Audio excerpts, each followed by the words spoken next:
오직 예수님, 예수님밖에 없습니다. 우리 찬양대 뭐가 바뀌었지요?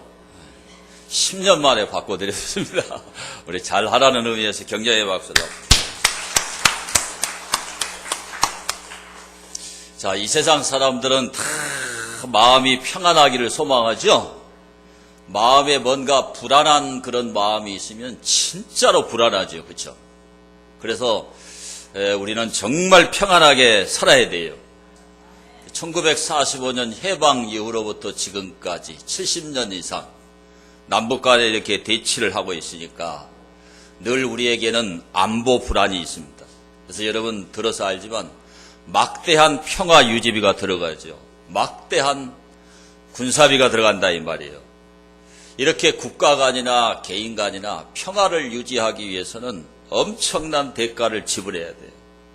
근데 그렇게 많은 평화 유지비를 쓰고 그런 대가를 지불한다고 해서 평안하냐? 그런 건 아니다. 오늘 이 성경 말씀을 보게 되면은 평안을 누가 주시느냐? 하나님이 주시, 하나님. 여기 15절 마지막에 보면은 사방에 평안을 주셨더라. 그랬어. 우리 한번 받아봅시다. 사방에 평안을 주셨더라. 평안을 누가 준다고요?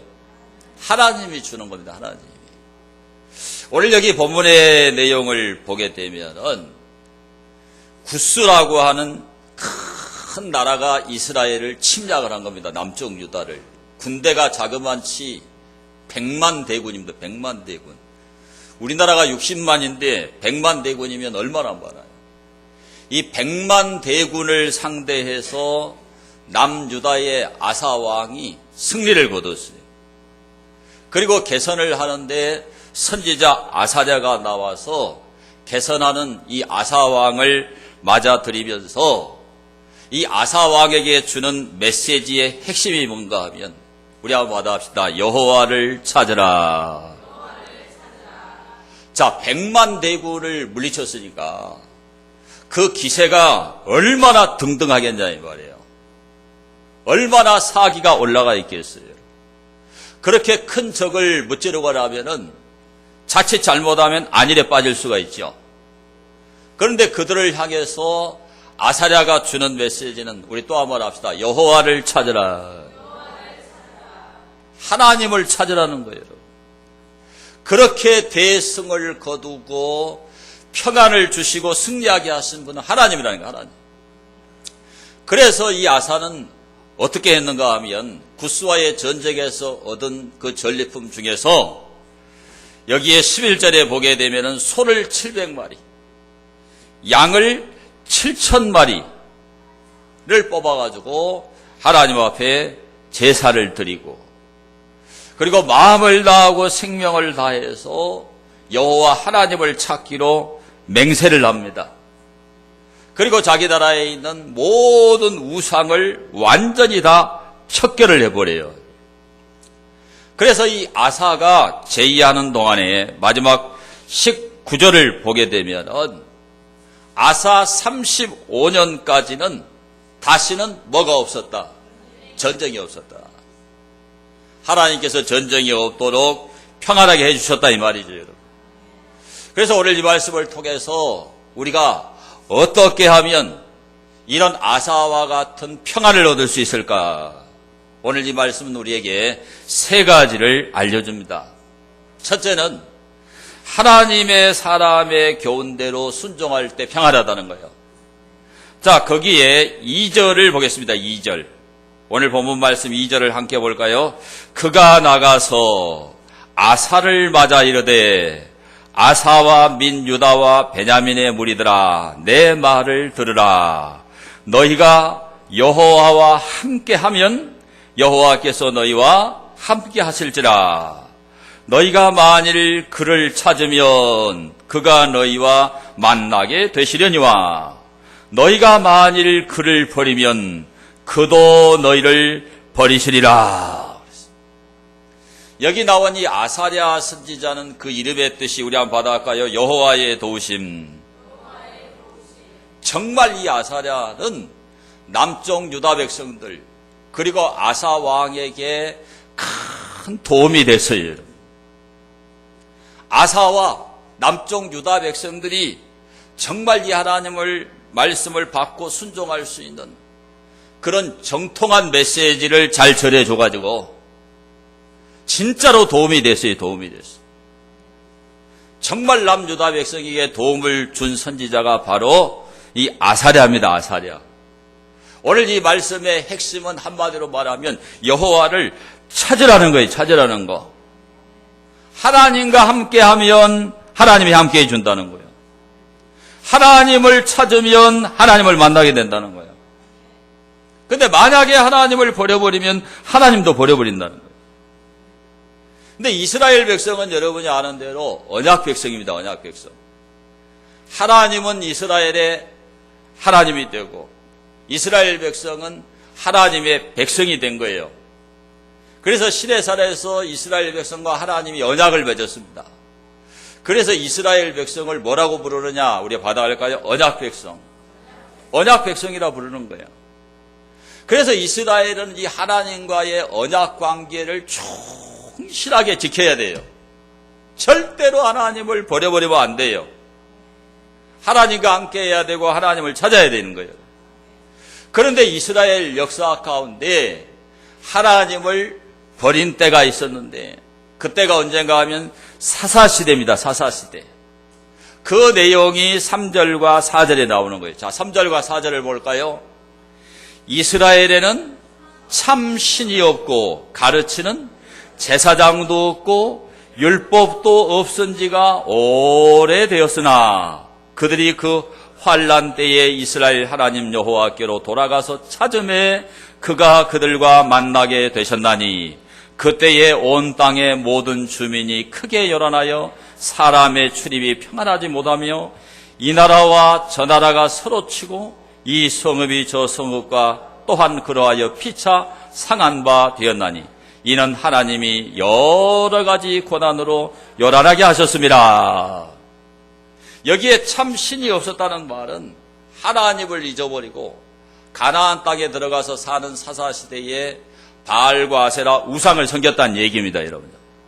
그 다음에 여기에 보면은 가르치는 제사장이 없었다. 이게 무슨 말이에요, 여러분? 하나님의 말씀을 정통하게 잘 전달해주는 선지자가 없어져 버렸다, 그 얘기예요.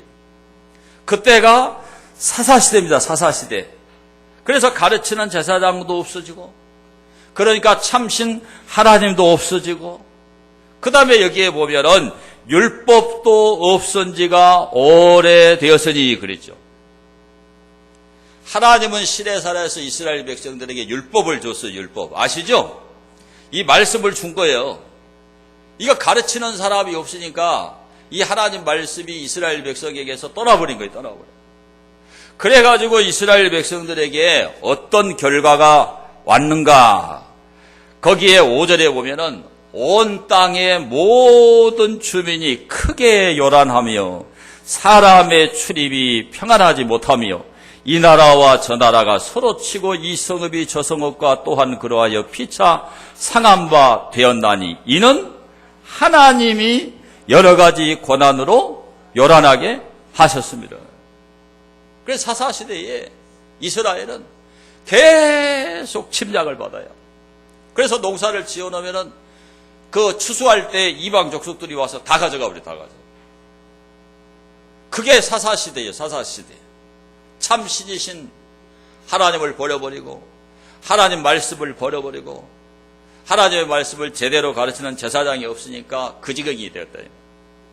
그런 환난 가운데서 여기 보면은 이스라엘 하나님 여호와께로 돌아가서 찾음에 그가 그들과 만나게 되셨나니. 그런 어려운 지경에 하나님을 찾으니까 하나님이 어떻게 했어요? 만나주셨어. 어떻게 했어요? 만나주셨어요. 그래서 오늘 우리가 아무리 어려운 상황일 때도 하나님을 찾으면 하나님이 우리를 만나주신다, 그 말이에요. 우리가 하나님을 찾으면 하나님은 우리에게 평안을 주신다, 그 말입니다, 여러분. 그것을 오늘 이 아사랴가 아사에게 이스라엘 역사를 이렇게 추적을 하면서 알려주는 거예요. 이렇게 정확한 말씀을 아사랴는 아사와 유다 백성들에게 잘 전달한 겁니다. 그러니까 여러분이 하나님 떠나고 말씀 떠나고 하나님 말씀 잘 가르쳐주는 이런 제사장 선지자를 떠나면 평안이 없어요. 거기에는 요란한 일이 생기고 거기에는 환란이 찾아오는 거예요, 여러분. 그러니까 이렇게 많은 여적들이 침입하고 구수군대 100만 대군이 쳐들어오고 이런 거는 다 참신이신 하나님을 떠나고 우상 숭배하고 언약 백성인 이스라엘이 율법을 버려서 그런 일이 왔다. 그러니 너희들은 이 어려운 환란 때에 누구를 찾으라는 거예요? 하나님 찾으라는 거예요. 100만 대군을 무찌르는 이 승리 때문에 안일에 빠지면 안 된다. 지금이야말로 하나님을 찾아야 될 때다. 그 얘기를 해준 거라 이 말이에요, 여러분. 오늘 우리 한국 기독교도 굉장한 지금 어려운 난국에 처해 있어요. 왜 우리 한국 기독교가 이렇게 어려운 난국에 처했느냐? 이런 핍박의 상황에 처했느냐? 이거는 오늘 우리 한국 교회가 하나님을 간절히 찾지 못하고 하나님 말씀을 정통하게 가르치지 못해서 저는 이런 상황이 왔다고 생각을 해요. 여러분. 종교인 과세가 시행이 되고 이제는 지금 개헌을 하는데 동성애, 동성혼을 합헌화시키려고 그러죠. 이것은 우리의 신앙과 직접적인 연관이 있는 거예요, 여러분요. 많은 분들이 이 내용을 잘 모르고 계시더라고요. 우리가 모르는 것이 굉장히 많아요, 여러분. 우리의 지식이 부분적입니다, 부분적. 저도 성경이나 좀 알지 뭐를 얼마나 알겠어요. 자기 분야 외에 자기 직장과 관련된 거, 자기 가정과 관련된 거, 자기 전공과 관련된 거라 좀 알지 우리가 뭐를 얼마나 알겠냐 이 말이에요. 그래서 여러분들이 겸손한 태도로 정확한 것을 알려고 노력할 수 있게 되기를 바랍니다, 여러분요. 그러니까 우리가요 잘못 알고 있는 것들이 굉장히 많아요. 잘못 알고 있는 거. 그러니까 전문가들의 얘기를 듣는 게 굉장히 필요합니다, 여러분. 그리고 우리는 우리 이익과 관련된 것에만 관심을 가져요, 여러분. 그 외에는 무시해버려요. 그런데 이 동성혼이 합헌이 되는 것이 우리 교회와 우리 신앙인들과 어떠한 관련이 있는가를 여러분이 꼭 알아야 돼요, 꼭 알아야 돼요. 그래서 제가 말씀드리는데 현행헌법 제11조 제1항의 차별금지 사유가 현재는 성별, 종교, 사회적 신분으로 한정이 돼 있어요.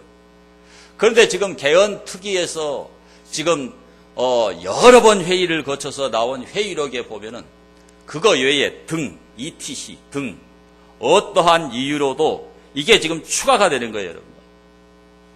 그러니까 법이라는 것은 여러분 명확해야 돼요, 여러분. 포괄적으로 해놓으면 등등등등 그러면요 다 들어가는 거예요, 다 들어가. 그건 안 되는 거예요, 여러분. 그런데 지금 동성애 차별법이 통과된 22개국에서 그렇게 해놨어요. 그래서 평등법, 생활동반자법 이런 이름으로 통과를 시켰습니다.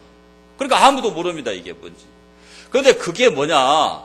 바로 이 성적 지향의 문제예요, 성적 지향. 그러니까 나는 어떤 성을 지향하느냐. 성적 지향의 문제가 여기에 들어가 있는 거라 이 말이에요. 그러면 성적 지향이라는 게 뭐냐, 여러분?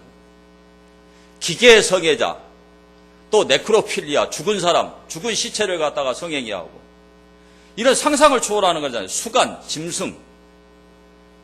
그러니까 온갖 형태의 이러한 성이 있어요. 이걸 사회적 성이라고 그럽니다. 사회적 성. 그런 그 성이 거기에 포함되어 있다 이 말입니다, 여러분. 그러니까 양성애, 근친상간, 소아성애 이런 것이 다 들어가요. 이런 형태가 현재까지 나온 게 71가지 형태란 말이에요, 여러분. 그런데 이것이 딱 통과가 되는 나라는 어떻게 되느냐. 이제 그런 동성애자들 향해서 우리가 너 동성애한다, 동성애가 죄다 이 말을 하면은 우리가 그들의 인권을 침해한 게 돼버려요. 나만 안 하면 되지 이게 아니고 헌법에 들어감으로써 평등권이 부여가 된다 이 말이에요. 기계 성애를 하든 수간을 하든 네크로필리아가 되든 간에 이게 평등하다, 똑같다 이 말이에요. 그래서 그게 통과된 나라는 교과서에, 초등학교 1학년 교과서에 그게 실려 있어요. 그걸 가르치게 돼 있어요. 평등권이 부여가 된다 이 말입니다, 여러분. 그러니까 그걸 죄라고 말하면 그들의 인권을 우리가 침해하는 게 되는 거예요. 우리가 차별 행위를 한 게 되는 거라 이 말입니다. 22개국에서 지금 그렇게 되고 있어요. 그걸 제가 여러분들에게 보여드렸잖아요. 그래서 우리 기독교는 우리의 신앙과 직접적 관련이 있기 때문에 이거를 반대하는 거지, 개헌 자체를 반대하거나 국가가 하는 일을 반대하거나 그런 게 절대 아니라는 것을 여러분이 꼭 알았으면 좋겠다. 그 다음에 헌법 제36조 제1항에 혼인 및 가족의 성립 조건이 있어요. 거기에는 양성평등이라고 되어 있습니다. 그런데 이 양성평등을 성평등으로 바꾸려고 합니다. 그것도 뭐냐 여러분, 그런 71가지 형태의 사회적 성, 그러니까 이 성은 복수의 성입니다. 복수의 성. 모든 젠더를 다 포함하는 거예요. 앞으로 71가지보다 더 나올 수가 있어요. 사람들이 음란해서 정말 악의적인 그런 성의 형태가 나온다 이 말이에요. 처음에 37가지였다가 51가지였다가 최근에는 71가지까지 발전이 된 겁니다. 여러분. 그 모든 성이 다 평등하다는 거예요. 여러분. 이게 얼마나 무서운 것인가를 알아야 됩니다. 여러분. 혼인의 주체가 양성이기 때문에 남녀로 되어 있었는데 개헌특위회의록에 뭐라고 되어 있느냐? 개인으로 되어 있어요. 개인으로. 결혼은 남녀가 하는 거잖아요. 이제는 남녀가 아니라 개인이 마음대로 결혼한다 그 말입니다. 여러분.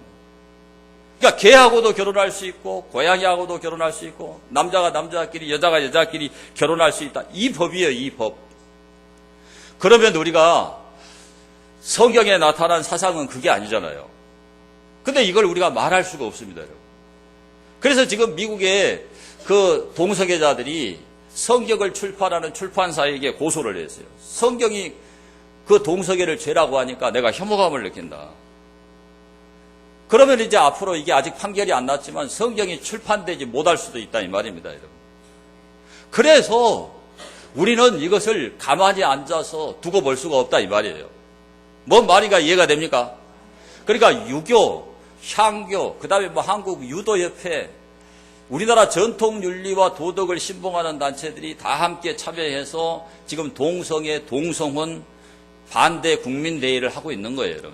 그러니까 이 조항에 대해서 문제 제기를 하고 있는 거예요, 여러분. 그 다음에 중요한 게 뭔가 하면은 현행헌법 제10조와 제11조입니다. 거기에 기본권의 주체는 국민이라고 되어 있는데 이 국민을 사람으로 바꾼다. 그럼 사람으로 바꾸면 어떻게 되느냐? 대한민국 국민이 아닌 모든 사람이 대한민국 국민과 똑같은 권리를 부여받는 거예요. 그러니까 난민, 망명한 그 망명자들에게도 동일한 권한을 주는 겁니다. 그러면 우리나라에 현재 지금 취업을 해서 들어와 있는 외국인 노동자가 60만 명, 공식적으로 들어와 있는 이슬람이 16만 명이에요. 이만석 씨라고 하는 분이 이슬람 전문가인데 그분이 낸 통계에 의하면 이슬람이 현재 40만 명이 들어와 있다고 그럽니다. 이들이 대한민국 국민과 똑같은 기본권을 갖다가 부여를 받게 된다 이 말입니다, 여러분. 그런데 서구 사회에서 지금 영국, 독일, 프랑스, 스웨덴, 노르웨이, 최근에 성폭행을 가장 많이 당하는 나라가 노르웨이와 스웨덴입니다. 그 본토 여자들을 그 이슬람들이 와서 성폭행을 해요. 자기들이 사는 지역을 따로 정해서 이게 게토입니다. 게토. 자기들만 삽니다. 그런 그 촌들이 형성이 되어 있는데 거기에 치안이 미치지 못해요.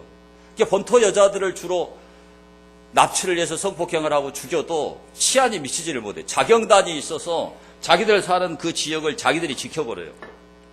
자기 지역을. 그래서 지금 유럽에서 이 문제 때문에 골머리를 앓고 있습니다. 지금 독일의 메르켈 총리도 이 다문화 정책을 해가지고 많이 받았는데 이게 엄청난 사회 문제가 되는 거예요. 그런데 그런 일을 우리가 왜 해야 되겠느냐. 그러니까 일본 같은 나라는 이러한 그 다문화 그런 사람들 있잖아요. 그다음 노동자를 받을 때 아주 엄격한 심사를 해서 잘 받질 않아요. 내국인을 보호하기 위해서, 자국민을 보호하기 위해서. 그러니까 이런 결정은 우리가 쉽게 해서는 안 되는 거죠, 여러분. 그리고 이들은 주로 테러를 많이 하지 않습니까?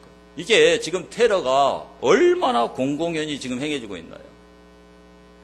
그래서 우리가 아무리 밥 먹고 살기가 힘들고 아무리 내 직장 다니기도 힘들어도 좀 우리는 기독교인으로서 이런 부분에 대해서 관심을 저는 가져야 된다고 생각해요. 이게 이제 헌법에 들어가 버리면은 이제 헌법이 그것을 이제 보장을 하게 되니까 역차별이 되니까 우리가 인권 침해자가 돼버리고 우리가 차별 얘기를 하는 사람이 돼버립니다. 그러니까 저 같은 목사들이 정말 설교하기 어려워요. 이단도 이단이라고 말을 못해요. 이단이다 그러면 차별 행위가 됩니다. 그럼 벌금을 내야 되고 감옥에 가야 되는 거예요. 그래서 어쩔 수 없이 반대를 하는 거지 개헌 자체를 반대하는 게 아니다. 오늘 말씀드린 이 4가지 조항에 대해서 연대해서 유교나 이런 향교나 이런 단체들까지 연대해서 지금 국민대회를 하면서 지금 반대를 하고 있는 겁니다, 여러분. 그걸 여러분이 좀 알았으면 좋겠어요. 그러니까 이런 어려운 상황에 처해 있는데 정말 우리는 어려운 때 누구를 찾아야 되느냐? 하나님 찾아야 돼, 하나님. 자, 성경을 한번 보겠습니다. 디모데전서 2장 1절. 자, 디모데전서 2장 1절과 2절을 함께 보겠습니다. 디모데전서 2장 1절과 2절. 그러므로 내가 첫째로 권하노니 모든 사람을 위하여 간구와 기도와 도고와 감사를 하되 임금들과 높은 지위에 있는 모든 사람을 위하여 하라. 이는 우리가 모든 경건과 단정함으로 고요하고 평안한 생활을 하려 함이라. 그래서 여러분 임금들 위해서 기도해야 되고 높은 지위에 있는 사람들, 산부요인, 국회의장, 대법원장 중요하죠, 중요해. 산부요인들 위해서 기도해야 되고 국회의원들 위해서 기도해야 되고 각부 장관들 위해서 기도해야 돼요. 그래야 우리가 고요하고 평안하게 살 수 있는 거예요, 여러분. 나라가 요란하고 혼란스러우면 얼마나 여러분 불안해요, 여러분. 살 수가 없잖아요. 그래서 하나님은 우리에게 나라와 민족을 위해서 지도자를 위해서 기도하라고 가르치는 거예요. 그래서 정말 우리 한국 기독교와 이 교회가 생태계의 큰 지금 위기입니다, 위기. 그러니까 이 차별법이 통과된 22개국은 다 여기에 발이 묶여서 다 교회들이 문 닫잖아요, 여러분. 그냥 기독교 인구가 급감해버려요. 이 법으로 발이 묶여버리니까. 선교가 불가능해요. 지금도 여러분 전도하면 전도를 안 받는데 법적으로 이렇게 묶이게 되면 우리는 아무것도 할 수가 없어요. 좀 이해가 되시나요? 오해하시지 말아요. 우리 신앙과 관련된 문제예요. 그래서 우리가 하나님께 엎드려 기도해야 돼, 기도해야 돼. 그래서 우리 나라가 평안해야 되고 우리가 신앙생활하는데 평안해야 되고 여러분 가정이 평안해야 된다 이 말이에요. 우리가 신앙을 잃어버리고 평안할 수가 없어요. 네. 교회가 이 땅에 존재할 수 없으면 무슨 평안이 있겠냐 이 말이에요. 이걸 꼭 깨닫고 기도할 수 있게 되기를 축원합니다. 자, 두 번째로 어떻게 이렇게 남쪽 유다의 아사에게 평안이 왔느냐? 하나님께 제사하고 하나님만 찾기로 언약을 갱신했기 때문에 평안이 왔어요. 자, 무슨 얘기인가? 8절부터 보겠습니다. 8절 함께 봅니다. 아사가 이 말 곧 선지자 오뎃의 예언을 듣고 마음을 강하게 하여 가증한 물건들을 유다와 베냐민 온 땅에서 없애고 또 에브라임 산지에서 빼앗은 성읍들에서도 없애고 또 여호와의 낭실 앞에 있는 여호와의 제단을 재건하고 또 유다와 베냐민의 무리를 모으고 에브라임과 므낫세와 시므온 가운데에서 나와서 저희 중에 머물러 사는 자들을 모았으니 이는 이스라엘 사람들이 아사의 하나님 여호와께서 그와 함께 하심을 보고 아사에게로 돌아오는 자가 많았습니다라. 아사왕 제15년 셋째 달에 그들이 예루살렘에 모이고 그날에 노략하여 온 물건 중에서 소 700마리와 양 7,000마리로 여호와께 제사를 지내고 또 마음을 다하고 목숨을 다하여 조상들의 하나님 여호와를 찾기로 언약하고 그랬어요. 여기 보면 이 선지자의 말을 듣고 여기 보니까 8절에 마음을 강하게 하여. 100만 대군을 무찌르고 얼마든지 안일에 빠질 수 있잖아요. 교만해질 수 있잖아요. 그런데 하나님을 찾아야 되겠다. 그 마음을 아사가 강하게 먹었다 이 말이에요, 여러분. 그걸로 끝난 게 아니고 이 아사가 어떻게 했느냐. 가증한 물건들. 이게 우상들입니다. 우상들. 바알과 아세라 목상들을 얘기하는 거예요. 이것들을 전부 다 없애버렸다. 그 다음에 여기 보면 에브라임 산지에서 빼앗은 성읍들에서도 없애고, 에브라임 지파는 북쪽 이스라엘의 대표적인 지파거든요. 그러니까 북이스라엘을 대표하는 말로 쓰여진 말이 에브라임이라는 말이 많이 쓰여져요.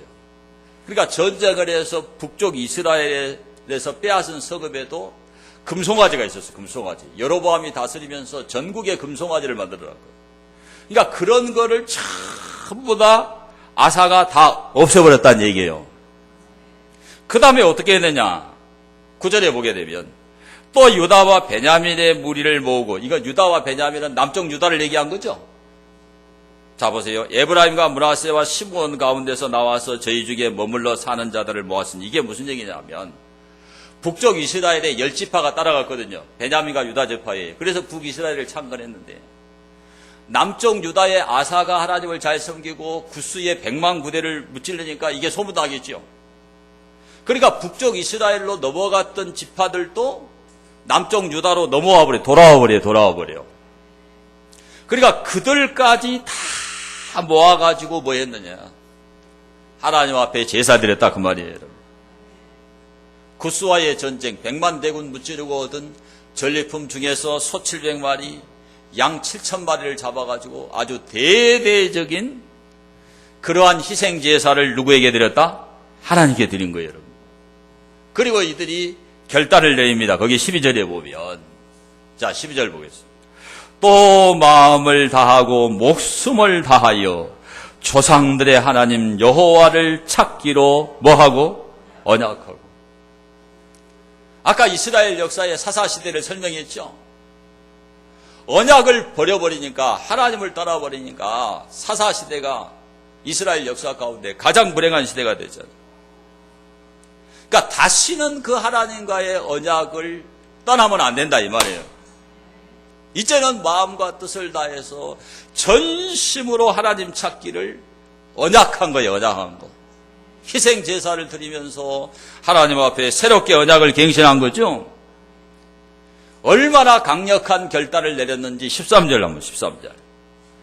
이스라엘 하나님 여호와를 찾지 아니하는 자는 대소남녀를 막론하고 죽이는 것이 마땅하다 하고. 그러니까 이스라엘 사사시대에 얼마나 많은 피를 흘렸어요, 여러분. 얼마나 많은 사람이 죽었냐 이 말이에요. 그러니까 다시는 이스라엘이 그렇게 되면 안 된다. 가나안 땅의 토속 종교인 그 바알과 아세라 섬겨서 그렇게 됐다 이 말입니다. 그러니까 이제는 여호와 하나님을 찾지 않는 사람은 대소 남녀를 막론하고 죽이는 것이 마땅하다, 이런 결단을 내렸다 이 말이에요. 그러니까 여러분 이걸 이해해야 돼요. 이스라엘은 신정국가라서 그래요. 우리나라는 그럴 수 없죠. 종교의 자유가 있으니까. 그런데 이스라엘은 신정국가예요. 무슨 국가예요? 신정국가예요. 그들은 하나님 백성, 언약 백성이에요. 그래서 이 율법이 그 이스라엘 남유다에는 통한 거예요. 이렇게 하니까 이것이 하나님을 찾는 간절한 외적인 표현이죠. 하나님이 그걸 받으신 거예요. 그걸. 그리고 이 남쪽 유다에 하나님이 평안을 주신 거죠.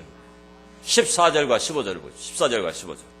무리가 큰 소리로 외치며 피리와 나팔을 불어 여호와께 맹세하며 온 유다가 이 맹세를 기뻐한지라. 무리가 마음을 다하여 맹세하고 뜻을 다하여 여호와를 찾았으므로 여호와께서도 그들을 만나주시고 그들의 사방에 평안을 주셨더라. 그러니까 다른 거 없어요. 오늘 우리가 막 요란하고 힘들고 사업도 안 되고 얘들은 막 그냥 신앙생활도 안 하고 막 가정 풍파가 일어나고 이런 요란함이 있고 이런 환란이 있을 때 우리는 뭐 해야 되냐? 예배를 회복해야 돼요. 희생 제사를 드렸죠. 예배를 회복해요. 예배에다가 목숨을 걸어야 돼요, 여러분. 하나님 앞에 예배 잘 드리는 거. 그걸 하나님이 받으시고 여러분에게 평안을 주시는 거라 이 말입니다, 여러분. 하나님 찾아야 돼, 하나님, 여러분. 아무리 막대한 평화 유지비, 군사비를 쓰더라도, 여러분. 북한이 지금 핵한방 때리면 이 작은 나라가 어떻게 되겠어요? 군사비 많이 있어서 평안이 오는 게 아니에요. 70년 이상 이 땅을 지켜주신 분 하나님입니다, 하나님.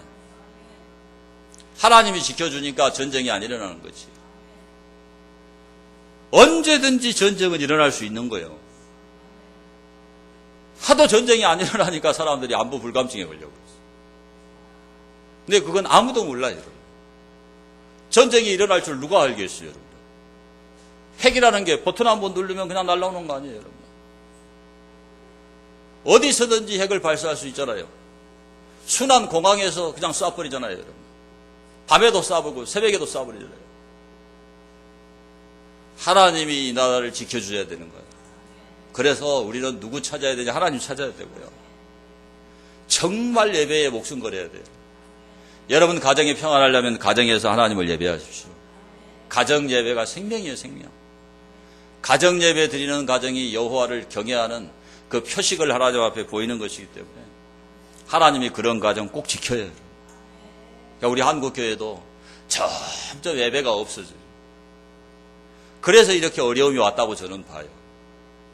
예배는 우리 성도들의 본질입니다, 본질. 또 말씀드린데 예배는 축복의 통로거든요. 하나님이 평안을 줘야 평안한 거예요. 여러분 이 세상 끝날까지 예배 잘 드리고 하나님 찾는 그런 여러분 되기를 축원합니다. 마지막 세 번째로 어떻게 이런 평안을 하나님이 주셨느냐. 우상 숭배의 악습을 척결하고 일평생 하나님 찾는 마음이 온전했기 때문이에요. 자, 16절에서 19절을 보겠습니다. 16절. 아사 왕의 어머니 마아가가 아세라의 가증한 목상을 만들었으므로 아사가 그의 태우의 자리를 폐하고 그의 우상을 찍고 빠 기드론 시내가에서 불살랐으니 산당은 이스라엘 중에서 제하지 아니하였으나 아사의 마음이 일평생 온전하였더라. 그가 또 그의 아버지가 구별한 물건과 자기가 구별한 물건 곧 은과 금과 그릇들을 하나님의 전에 드렸더니 이때부터 아사왕 제35년까지 다시는 전쟁이 없으니라. 자, 여기 보면은 가장 주목되는 게 뭔가 하면 태우를 폐위시켰어요. 이 마아가를 여기에 어머니라고 그랬는데요. 이 어머니라고 하는 이 말이 히브리어의 M인데 M. 이 M이라는 것은 어머니라는 뜻만 있는 게 아니라 할머니라는 뜻도 있습니다. 근데 마아가가 누구냐면 아사 왕의 아버지가 아비야예요. 근데 이 아비야 왕의 어머니가 마아가입니다, 마아가. 그러니까 성경에는 지금 여기 어머니라고 그랬는데 사실은 어머니가 아니라 이게 번역이 잘못돼. 할머니야, 할머니. 누구라고요? 자기 아버지의 엄마니까 할머니의 엄마요. 그렇죠, 할머니죠. 조모입니다, 조모. 이 지금 잘못된 거예요. 그래서 왜 이때까지 이 마아가가 이렇게 태우의 자리를 유지하고 있었느냐. 아사 왕의 아버지 아비야는 3년밖에 통치를 안 했어요. 그리고 그냥 죽었습니다. 그리고 아사가 왕이 됐어요. 그러니까 아사가 어리니까 그 할머니가 태우로서 영향력을 행사하고 있었던 거예요. 그런데 아세라, 우상을 만든 거죠, 우상. 그러니까 이걸 척결해야 되니까 그걸 그냥 빼앗아다가 빻아가지고 찍어서 기드론 시내가에다가 그냥 띄워버리고 그 할머니의 그 태우의 위를 갖다가 폐위시켜버렸다. 철저한 종교개혁을 단행한 거예요, 여러분. 근데 이것이 엄청나게 어려운 거예요, 여러분. 우리가 다른 건 다 해도 자기 가족, 이거 진짜 어렵잖아요, 이거. 이 가족을 이거 어떻게 할 거예요, 이거 마음대로 안 되잖아요. 여러분 자녀들, 교회 와라, 교회 와라. 죽어라, 그것도 마음대로 안 되잖아요. 어려운 일입니다, 여러분. 그런데 그러한 그 혈육의 정까지도 과감하게 끊어버린 사람이 누구냐면은 아사입니다. 아사. 우상 섬기면 안 된다 이 말이에요. 또 사사시대 같은 그런 요란함, 그런 환란이 유다 땅에 오면 안 된다 이거죠. 그러니까 우상만큼은 하나님이 싫어하는 것은 반드시 척결해야 된다. 그래서 우리가 신약성경 마태복음 10장 37절을 보면, 자, 마태복음 10장 37절을 보겠습니다. 함께 봅니다. 아버지나 어머니를 나보다 더 사랑하는 자는 내게 합당하지 아니하고 아들이나 딸을 나보다 더 사랑하는 자도 내게 합당하지 아니하며. 무지하게 어려운 일을 한 거예요. 오늘 여러분들 신앙을 위해서는 혈육의 전까지도 양보하면 안 돼요.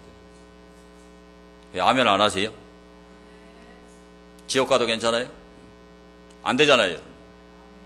그러니까 우리의 신앙 문제에 대해서는 우리가 방법이 없어요. 다른 건 다 희생하고 다 양보할 수 있지만 내가 하나님 섬기는 이 신앙 문제를 쥐고 흔들 때는 방법이 없는 겁니다. 그거는 타협이 있을 수 없어요. 그러니까 할머니인데도 폐위시켜버려요. 그 다음에 이 아사가 어떻게 했나를 보세요. 이 아사는 어떻게 했는가 하면은 자기 그 아버지 그리고 또 자기가 구별한 물건 거기 18절 보겠습니다. 18절. 그가 또 그의 아버지가 구별한 물건과 자기가 구별한 물건 곧 은과 금과 그릇들을 하나님에 전해드렸더니 이게 뭔가 하면 아버지가 구별한 물건은 아비야입니다. 아비야는 북쪽 이스라엘 여로보암과 전쟁을 해가지고 전리품을 많이 얻었어요. 그래서 그 전리품을 구별했다라는 것은 히브리어 성경의 헤렘입니다. 헤렘. 여호와께 바친 물건. 하나님께 바치기 위해서 구별을 해놨다 이 말이에요. 그 물건이에요. 그 다음에 여기 자기가 구별한 물건. 이거는 아까도 나왔잖아요. 구스와의 전쟁에서 얻은 전리품이에요. 그러니까 그것도 누구에게 드린다? 하나님께 드린다. 이것을 성경에 여호와께 바친 물건이라고 그래서 헤렘이라고 그래요. 헤렘. 이 헤렘에 대해서는 절대로 손대면 안 됩니다. 구별된 거예요. 근데 그것을 누구에게 드렸느냐? 하나님께 드렸다 이 말이에요. 이게 철저한 헌신입니다. 철저한 헌신. 그래서 하나님께서 어떻게 해야 되냐? 거기 19절에 이때부터 아사왕 제35년까지 다시는 뭐가 없었다고요? 전쟁이 없었다. 그리고 제일 중요한 거 17절을 한번 보겠습니다. 산당은 이스라엘 중에서 제하지 아니하였으나 아사의 마음이 일평생 온전하였더라. 이스라엘이 그 우상 섬기는 사람들이 산에 올라가가지고 산에다가 산당을 짓고 있었는데 그것까지는 척결을 지리산 속에 들어가면 어떻게 찾아? 그러니까 100%는 못했지만 정말 우상을 거의 완벽하게 척결한 거예요. 그리고 그 마음이 일평생 동안 흔들리지 않고 온전했다. 이렇게 기록해요. 오늘 여러분들이 하나님 앞에 마음을 지키는 게 참 중요해요. 내가 정말 일평생 하나님 찾아야 되겠다. 하나님 앞에 예배하는 일에 내가 목숨 걸어야 되겠다. 어떤 이런 결단을 여러분 하시면 그 마음을 지켜야 돼. 마음. 하나님은 그런 사람을 축복합니다. 그런 사람에게 평안을 주시는 거예요, 여러분. 오늘 우리는 이 아사가 그 제2기간 동안에 어떻게 하나님께로부터 평안을 얻었는가를 생각을 했습니다. 첫째는 하나님의 사람이 주신 메시지대로 순종했죠. 그리고 하나님께 제사하면서 하나님만 찾기로 언약을 했죠. 그리고 우상 숭배를 척결하고 일평생 그 마음이 하나님 앞에 지켜진 거예요. 그러니까 그의 제2기간 동안에 전쟁이 없는 평안을 주신 거예요. 오늘 우리나라도 정말 전쟁이 없어야 돼요, 여러분. 이렇게 우리나라가 지금 발전되어 있는데 제가요 한 2달 전인가 송도를 한번 인천 송도를 갔는데 우리 한국이 아닌 것 같더라고요. 여러분. 와, 나는 우리나라에 그렇게 좋은 신도시가 있는지 몰랐어요. 그리고 저는 세종도 가봤거든요.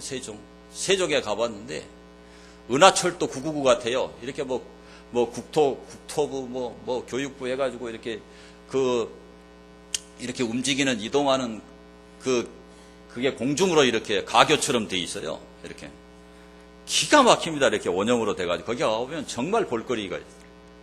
호수가 또 장관이에요. 그래 가보면 이런 좋은 나라에 얼마나 우리가 지금 편안하게 이렇게 잘 살고 있어요. 평화를 누리고.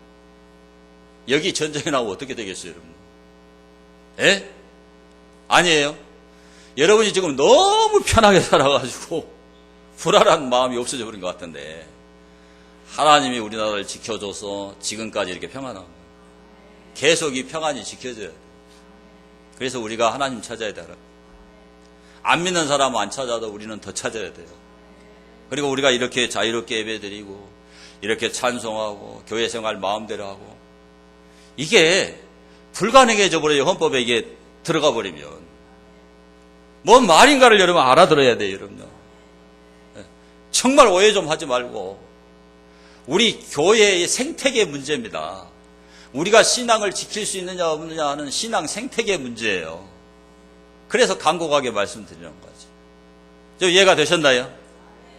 여러분이 평안을 지키고 이 평안을 유지하기 위해서 더 하나님을 간절히 찾는 그런 아사 같은 여러분 될 수 있게 되기를 축원합니다. 받은 말씀을 생각하면서 우리 통성으로 하나님 앞에 기도합니다.